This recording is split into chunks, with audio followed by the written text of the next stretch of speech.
Pantang rasa cemas terus sakit perut? Asal tidur lewat sahaja sistem penghadaman mula buat hal. Berhenti. Jangan sesekali makan probiotik secara sembarangan lagi. Kajian perubatan terbaru mendedahkan usus anda sebenarnya tidak sakit. Ia cuma sedang berbogel tanpa perlindungan. Permukaan usus kita sebenarnya mempunyai satu lapisan pelindung seperti jeli yang diperbuat daripada molekul gula. Tugasnya adalah untuk menghalang bakteria dan tekanan. Tetapi, apabila anda gelisah atau kurang tidur, perisai jeli ini akan menipis dan terkoyak.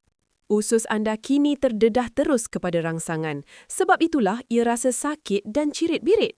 Bagaimana mahu membaiki perisai ini? Tolong, jangan tinggalkan karbohidrat.